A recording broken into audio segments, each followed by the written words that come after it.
Welcome to Invest in Yourself, the Digital Entrepreneur Podcast. Join the podcast mogul Phil Better as he interviews successful entrepreneurs that make their living in the digital world. Now, let's join your host, Phil Better, and his special guest today on Invest in Yourself, the Digital Entrepreneur Podcast. Ladies and gentlemen, welcome back to Invest in Yourself, the Digital Entrepreneur Podcast. I am, of course, your host with the most, Phil Better, and today I have Mr. Matt Johnston, the founder of Guide Social, an amazing video ad marketing agency. Matt, how are you doing today? I'm good, Phil. Thanks for having me. It's great. Matt, how about you give my audience a quick introduction about yourself, and then we can jump into the conversation. I'm Matt. I do run a good size video ad agency. We don't run the ads, we make them.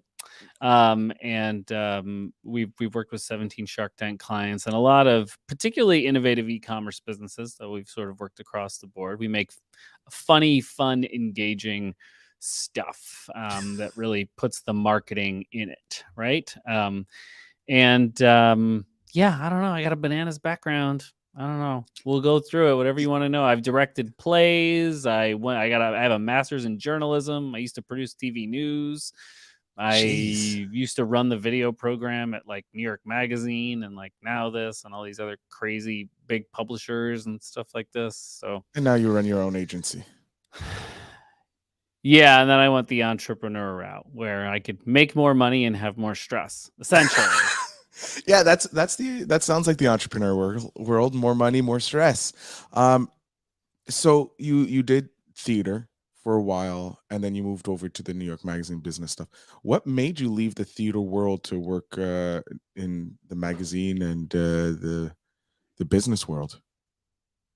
I think you have to when you're sort of an artist, like you have to like really love it, because it was a lifestyle that I only could have done in my 20s, I think, because I was working at a sort of day job during the day, 9 to 5 in an office doing admin work so that I could pay my very large New York City rent. And then I would go and direct plays from like 7 p.m. to 10 p.m. And I did that for like 6 or 7 years. And I just didn't love it anymore. I think you got to really, really love it to do it. And I've always loved directing, but I didn't really want to be part of the. It just wasn't my thing anymore. So I essentially went back to school, eventually to get out of it, change things, have a career, all those things. Yeah, well, that's interesting that you went back to school to get. This is when you went back to get your master's in journalism. Yeah. And were you planning on becoming like the next, big journalist, or was it just I need to do something to get out of what I'm doing right now? I was actually never really all that interested in journalism, to be honest. I don't know. I guess it's a podcast. I always say I don't like talking about myself. It's a podcast about me, so I guess I. Yeah, you know what? We can skip that. Let's talk about the business. What made you jump? No, it's fine. It's fun. So basically, I was sports director of my radio station in college, right? Okay. So I used to call play-by-play for like hundreds of games, and I got to fly all over the country, especially because we had a D1 lacrosse team, and it was super cool. I loved it, and I got really good at it. And I think part of the reason to this day why I'm pretty good at like video and just talking about bullshit forever if you need me to is because I used to like do sports. I used to be on the air for like 2 to 3 hours straight just talking, and I got really good at it. But anyway, I really loved it. And so my first job out of college was at an NPR station doing a little bit of anchoring, but mostly like behind the scenes stuff. But I just loved the news cycle stuff. I just got really sucked into it. And I did love being on the air as well for radio specifically. You can probably hear my radio voice here on my fancy microphone. But then I sort of had this thing in my mind that I needed to like give theater a go. So I left and did theater, but then when I wanted to get out of it, I was like, okay, well, I always loved doing news and broadcast, and I was a big sports fan. So I was going to be more like the next Mike Tirico type, because I went to Syracuse, which is It's a top journalism school, but they're specifically like they've churned out like a crap load of like really famous sports broadcasters, like Tirico and like Bob Costas and like all these. They're like Syracuse. There's hundreds more. The legends. They turned out the legends. Yeah. So, I actually decided during the master's program, I decided that I wanted to be a producer rather than be someone that was on the air. And that sort of brought me to the world of journalism. So I produced TV news in Las Vegas for 2 years afterwards. And then that was crazy. And I realized I never wanted to work in TV news again because it's not fun. And then I wanted to go into digital. So I ended up getting that's when I sort of started my digital video career. That's evolved. I was a Business Insider for a couple of years.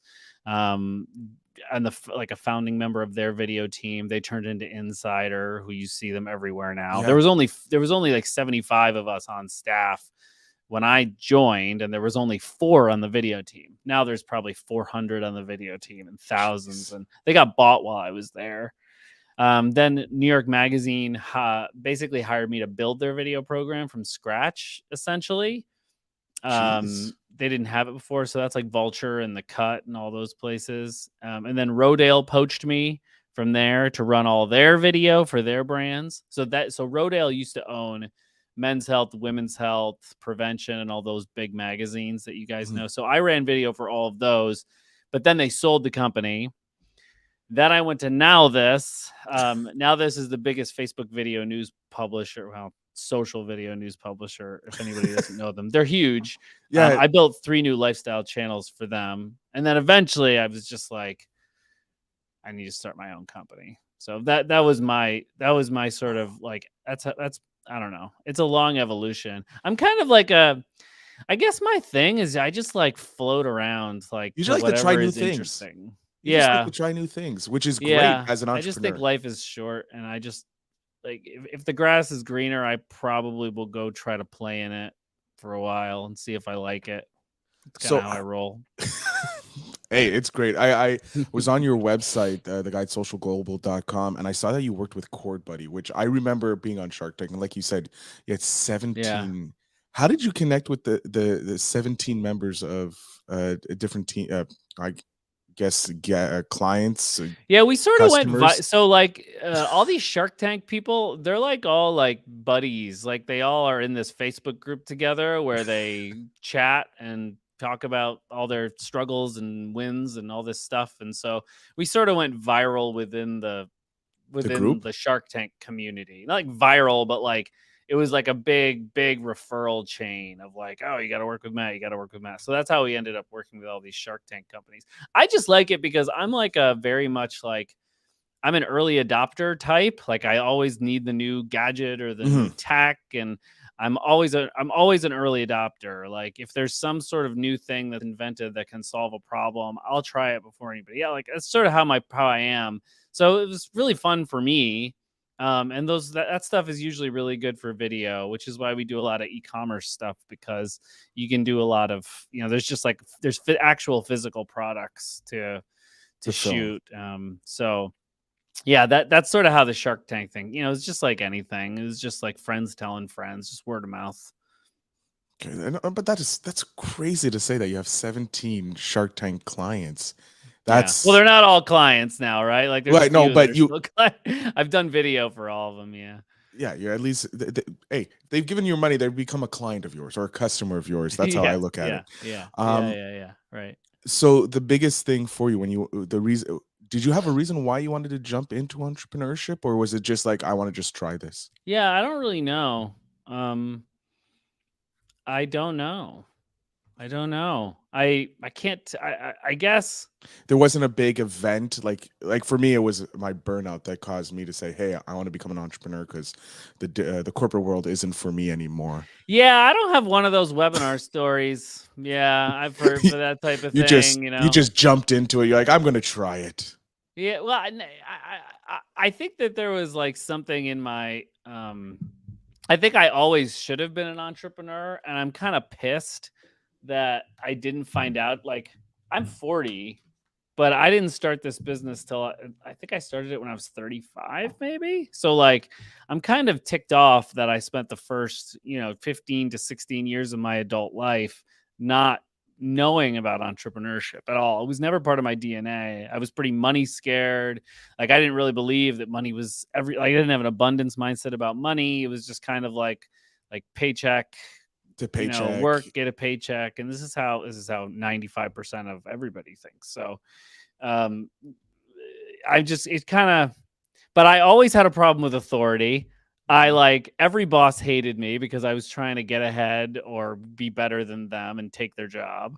I was very really ambitious. Like I had all the signs that I should probably be an entrepreneur, but I didn't have anybody in my life. This is why I teach college on the side a little bit.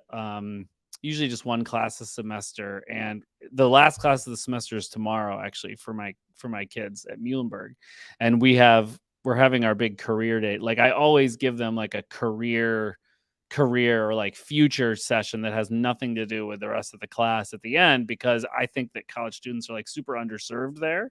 And also like nobody was there at that point in my life to talk to me about mindset and the potential to branch out of what their parents are probably telling them to do. I know because I talk to these kids. They have a lot of pressure from their parents to get a job. And I think that's dangerous because they're going to be miserable.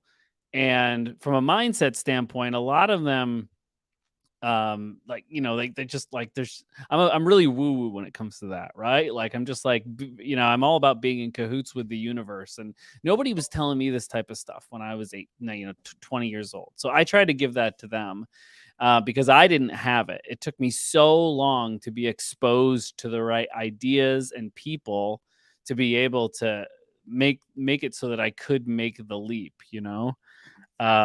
because I don't even remember now, I guess, because I started like an agency, like one of these like biz op agency programs like 5-6 years ago. I don't even know how long it was ago, but I think I was thinking about, I used to run social media for Business Insider, right? So like I've managed social media at a super high level.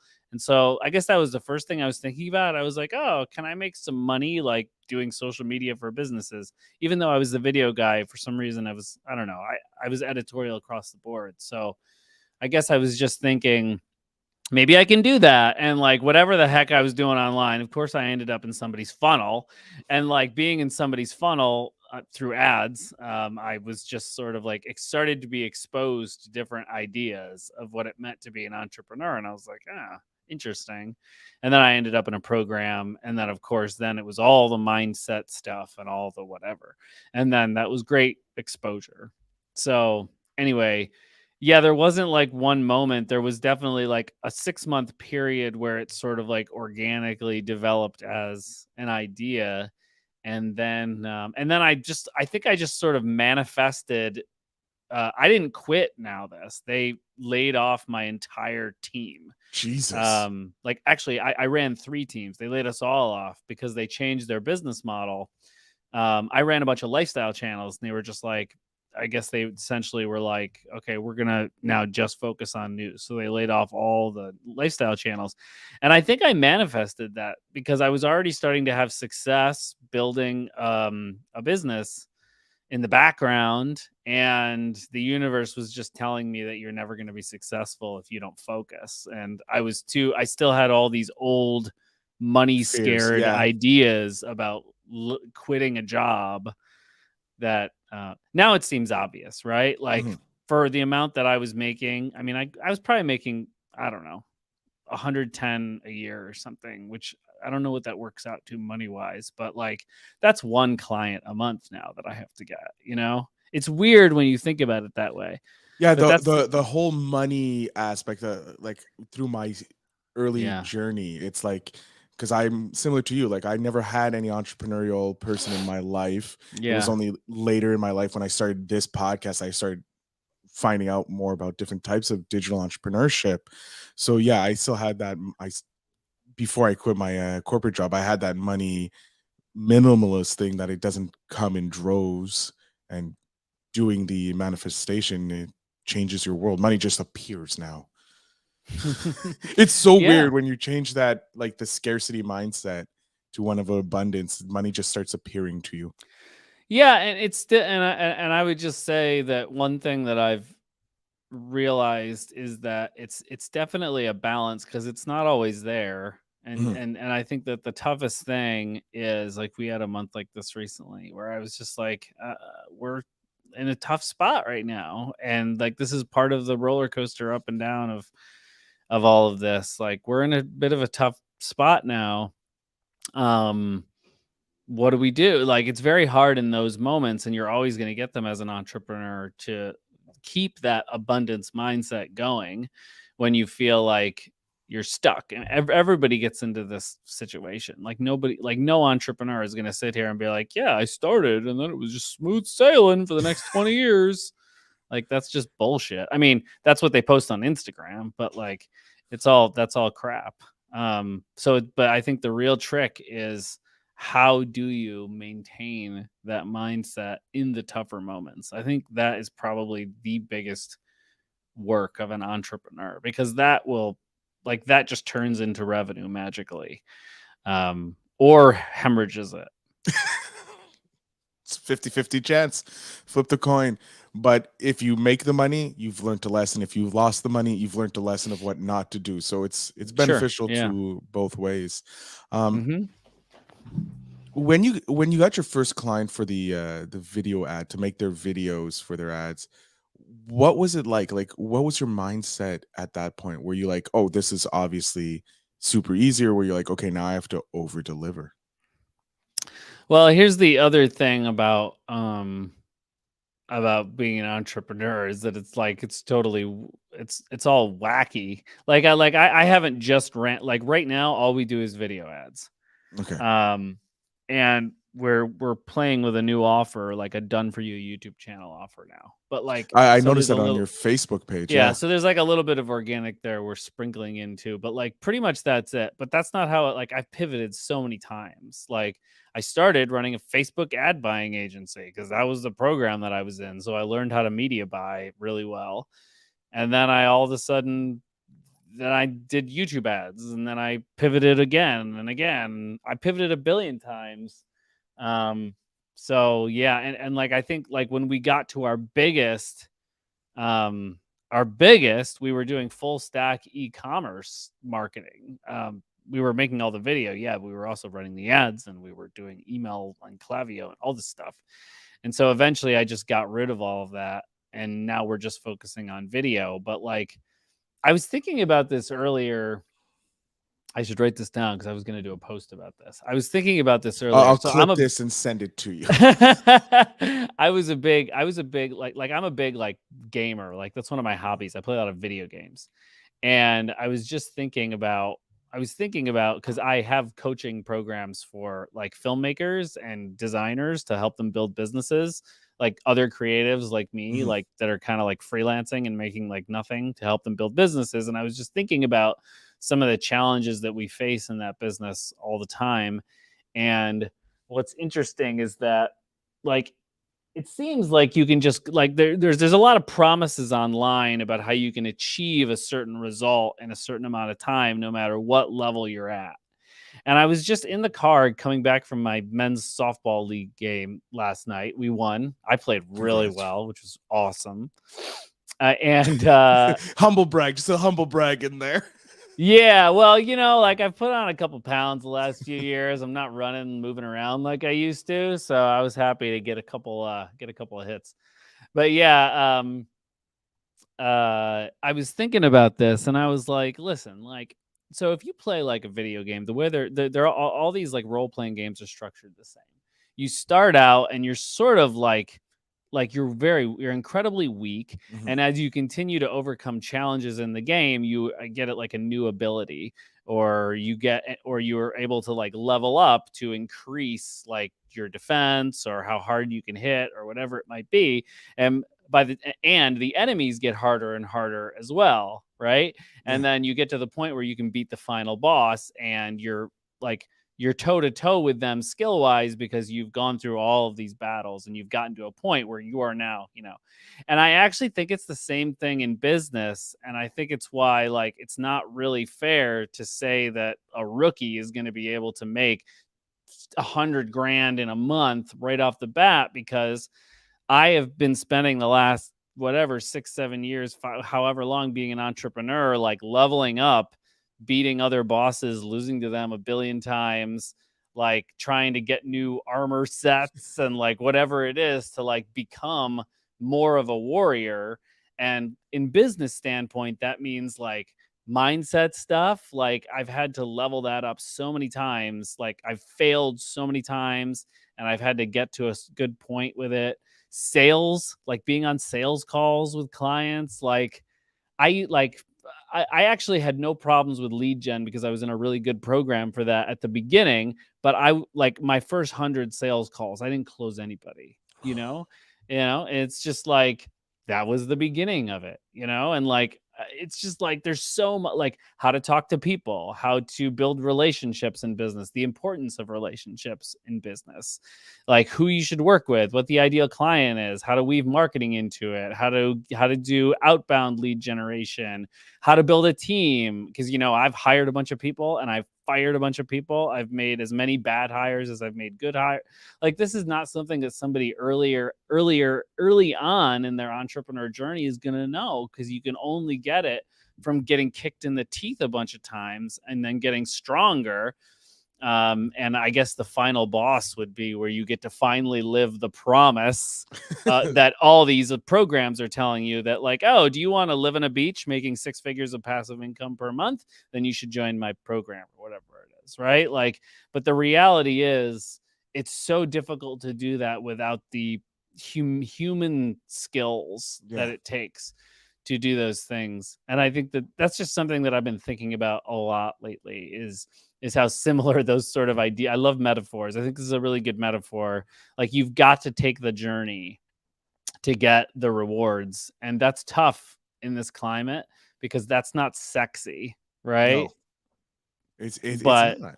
it's real. So that's what's sort of difficult about it. I love the analogy of the video game RPG. I remember kind of like hearing about it on another episode, or reading about it, that it like life is like an RPG. So, but I love how you're putting entrepreneurship, because entrepreneurship is a hardcore. It's life on hardcore, because you have so much. You're trying to build the life you want, and you've been told your whole life that no, you have to work in the corporate world. So it is getting rid of all that mindset and changing your mindset. It's so much harder than having a job. Yeah, but it's so much more rewarding. And so, I mean, like, it's so, but that's what makes it so interesting and difficult, is this like from a psychological perspective, is like when you're an like I used to, like, I was at New York Magazine or whatever. Like, I think I was making somewhere between 110, 120 grand a year living in New York City. So like, it was like a really good salary. Mm-hmm. And I just remember thinking to myself, I was like, okay, so what, like, where are we going? Like, how, like, what's my ceiling? Like, where can we be? Like, what am I going to do with my career? Like, okay, like, I'd love to get up to, I don't know, maybe if I was like a VP of like a larger company, I could probably make like 300 grand a year or something like that, maybe. So what would my path be to that? Like, I guess that's where I would go. Like, could I pay off my debt with that money? Like, I was that's how I was thinking, but like, I felt a ceiling there. Like, even at 300 grand, I was kind of like, it would be probably pretty hard to get like a VP job at some big company. Like, I'm not really sure what the pathway would be to work my way up that ladder or whatever. But as an entrepreneur, I mean, like, I feel like I can make 300 grand a year whenever the heck I want if I just work hard enough. And that is exciting, but it's really hard.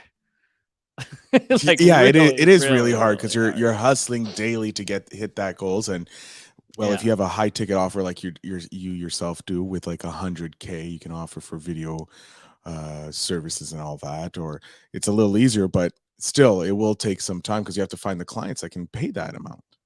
Well, and then you got to figure out how to sell them, when you're on sales calls, and find the right people, and then you got to hire people to actually fulfill on that work, and they have to be the right people, and yeah, it's a whole thing, but it is exciting to know that there is no ceiling, Mhm. and that keeps you going, right? It fuels you.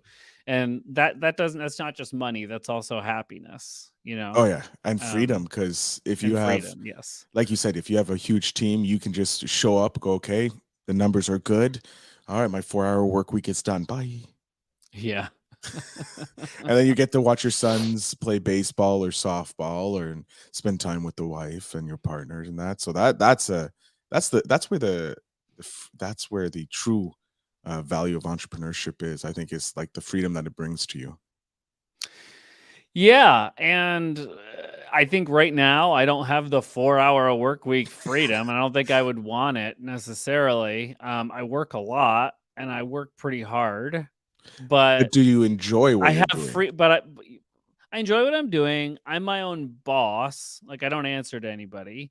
I make the decisions I want to make. I spend money on what I want to spend money on, and like, if I want to I can work from anywhere I want, anytime I want. So there's a lot of freedom there, even though there's a lot of hustle too. Mhm. Like, there's a lot of like hustle culture versus anti-hustle culture versus blah blah blah, and I don't think there's any like rule. Like, I think that yeah, maybe hustle culture kind of sucks because it can lead to stress, but like every entrepreneur has to do like a level of hustle. I think you just have to find ways to stay calm Mhm. during all of it and try to like I think the biggest revelation I've had lately is that I is just working smarter, not harder, because I sort of decided at a certain point, I was like, I suck after 4 p.m. Like, I can't even think, because I get really demotivated, and I'm not sharp at all. I'm very much a morning person. So like 2 months ago, I was just like, screw it. I'm not working after 4 anymore. Instead, I'm going to leave at 4 every day. We have a studio here in Pennsylvania. So if we have a physical office space, I just leave. I leave. I go, and I go pick up my kid from daycare. My wife is doing, and I was just like, you know what? I'll pick up Owen from daycare. Now I'm just going to like cut myself off every day, because I'm not doing anything valuable anyway. And I have the freedom to do that. And I know what my goals are. But I also know that my operating system needs to be rebooted every day at 4. It's just how it works, and I can't get a new operating system. So Uh, that was a big revelation for me. I think it's going to be different for everybody based on how they were raised and what their life has looked like to this point and everything like that. So, but yeah, I mean, like, I think more like when you work hard and knowing what to work hard on are sort of the biggest things, rather than the sort of dichotomous um, hustle culture versus no hustle culture debate that seems to be like a big hot topic over the past year and a half. Yeah, I think if you're hustling for and you know what you're hustling for, like you're like, I know that if I hustle on this, I'm going to be great. It's going to get done. But if you're hustling on too many things, that's when you get to the burnout, because you're trying to wear all the hats and hustle, just like if you're only doing one job. But if you have that one job and you hustle, like just go hard on that, I think that's where you can there you I don't get the also think burnout. that hustle is a buzzword that Mhm. has no meaning now. And, I mean, I think ultimately, like, as a business owner, there are a few different things. There are a few different priorities. One is promoting your business and doing direct sales and marketing activities. One is fulfillment for your business and how you fulfill on the people that you sell. And another one is sort of like administrative type work that you do to keep the books going. You just sort of need to decide for yourself, like, what percentage of your time needs to be spent on those things, and then make a to-do list of what's most important of those things to do, and then just cross things off that list. Like, it's not like hustling. I think that hustle culture came from this whole like Gary V thing. It's obviously a Gary V thing. Yeah. And then, like, it was like more like 4 or 5 years ago when he was constantly talking about like, you want to turn your I mean, I love Gary Vee, but like Yeah. this is what hustle culture was like. It was like, you want to turn your passion into your job, build an Instagram, and then go spend 7 hours a day commenting on other people's Instagrams, and like following them and following them back and like tagging them in posts. Like that's sort of where the whole hustle thing came from. That was his advice to everybody, essentially. Or like respond to, or like Gary Vee being like, you want to know how I was successful in business? I responded personally to every single Twitter message that like mentioned that was at me, right? Like, Yeah. and it's cool, but like that is overwhelming to people, and then it turned into like hustle culture. But I think ultimately it's about like having a workflow and a system to prioritize like the most important things in your business and what makes up those important things, and then focusing on those. I like using the Pomodoro technique. I wish I'd used it more often, but like to That's like the spend 80-20 principle, right? no, that's like when you work 25 minutes nonstop with no distractions on one task, and then when 25 minutes is up, you take a 5-minute break, and then you do 25 more minutes. It just helps focus, because I don't know, I'm sure that a lot of people listening, and you, Phil, I mean, if you're like me, it's kind of like you're working, but like you're also like your fingers are sense memorying, like pulling up Facebook or Messenger or something, and so it's just happening. And Yeah. so you're just incredibly distracted. Um, so sometimes the Pomodoro technique can help you like, I meditate too, which helps me see the thoughts, but like to help you mindfully be like, oh, not focusing on the task of the 25 minutes right now. Need to go in and do it. I mean, listen, like I don't do this all the time. These are, I mean, I'm saying this to also help reinforce it with myself, but this is how I think. Hey, like I was thinking about it, like as you were talking, I'm like, that's probably a great idea, because I know Elon does like 15 minutes or like 5-minute things, and I'm like, that's too short to get anything done, because you need to get into the flow. But 25 minutes seems relatively an easy time period, plus a 5-minute break. That's 30 minutes on a task. That's very doable. Instead of saying, oh, I have to work 7 hours on this, it's like, no, work 25 minutes and see where I get from it. Yeah, it's really hard because it um it it it requires determination with technology, because everything, all the technology and SaaS software that surrounds us is here to destroy us, essentially. I mean, like Slack has a bunch of very important things that it does in my business, and I could not run my business without Slack. However, it creates just as many problems as it does solutions because of the distractions when I'm trying to work on something else. The same thing goes for social media. Although I don't know how useful that is, honestly, at this point. It's just more personal validation than anything else at this point. Keeping relationships is super important. But yeah, I mean, it can be extremely distracting. And it's not like you want to be like dead inside working all the time or anything, but the human brain can't multitask. So if you want to get things done, you're going to have to task switch, which means you're going to have to figure out a way to just do one thing at a time. And that's a psychological exercise, and it's very difficult. No, it is very difficult, especially with like our attention span dropping because of the 3-second videos and all that stuff that social media has been pumping into us. Yeah.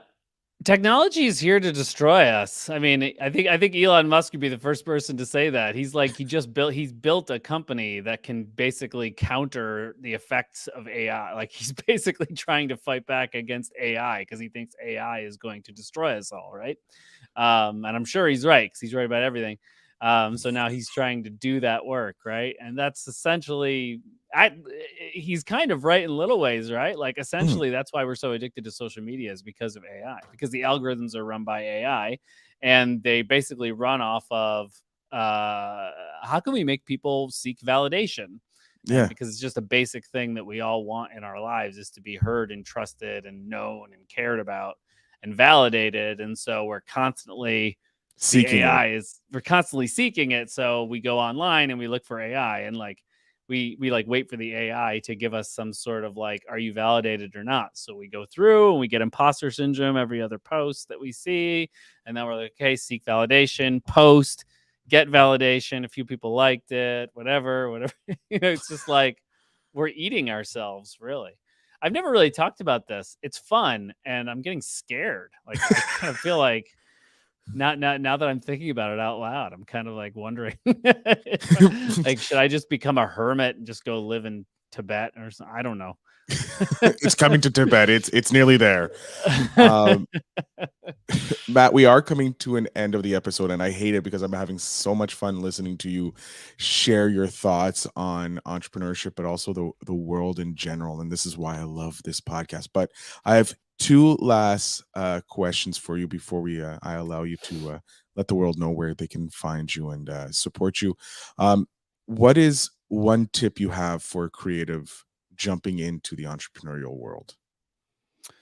For creative? For a creative, since you're coming from the creative world, because you feel that you were a Yeah. creative person, so I want your advice for them. I'm not going to ask you what's your advice Oh, for a for like student for a creative person? yeah, a creative person jumping into the entrepreneurial world. Oh, okay. That's an easy one. Like one, your work has way more value than you think it does on the marketplace. And two, um, once you start framing the work that you do in relationship to your potential clients' goals rather than what you're going to deliver, then you'll start making a ton of money. Once you start realizing that you're not selling creative work, you're selling money at a discount, it will open up a whole new world of potential. I love that. That's a great tip for anybody, not just not just a creative, but It's anybody just going. it's like a sales. It's basically sales thing, right? Yeah, It's just like sales and 101 type stuff. it's great. And I want to know a book that you think someone should read for joining into the entrepreneurial world. I think everybody needs to read How to Win Friends and Influence People as soon as possible. In fact, I started teaching it in my college classes after I read it for the first time like last year, and I started teaching it in my college classes, even though it's a bit of a stretch because I think it's gonna make my kids like so much money and like every job they want to get, every job interview they want to crush if they want to go into that world, every sales call they want to be on if they do get into entrepreneurship. It will all come from that book, which is essentially a book about empathy. It's a book about how to understand what people are looking for in life and how to see things from their perspective and um, yes, make them like you, but essentially make them like you by genuinely being interested in people. Um, I listen to it. I listen to it like essentially like once a month because it's that powerful for me. Like, um, so yeah, that's the book. I think no, it's a great book. I actually have it in my Audible. It's in my rotation as well.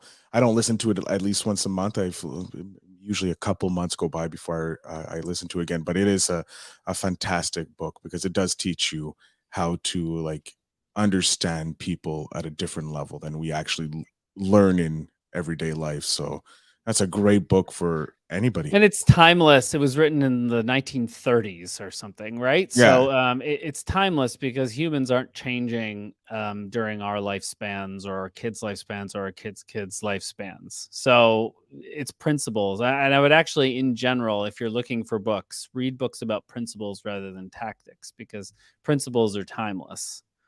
that is true. I can't remember where I read that, but it was like it's more important to focus on the You didn't principles. read it. I just said it and you heard it. It's true. Yes, you just said it. I'm just Yeah, kidding. no. I think it was in a habit book, a book on habits about the principles and that. But yeah, Interesting. Yeah. it's not tactics. It's the down basic Yeah. Like if core you want to values. start a Facebook advertising company, you're much better off reading one of the classic books about marketing strategy and marketing principles and how they relate to psychology, or like reading all of Seth Godin's books than you are reading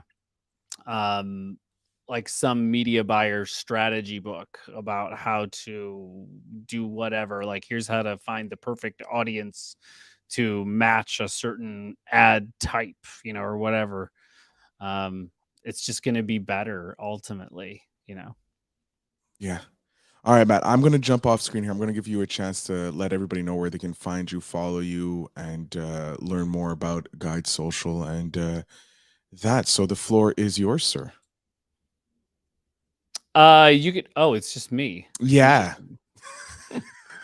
I don't have it. I mean, essentially the two things that we do is, we make video ads for e-commerce businesses, and some lead gen businesses as well. So that's guidesocialglobal.com if you want to reach out to us there, or mattjohnstononline.com if you wanted to talk to me about, I coach and mentor creatives to build businesses. That's the best place to go.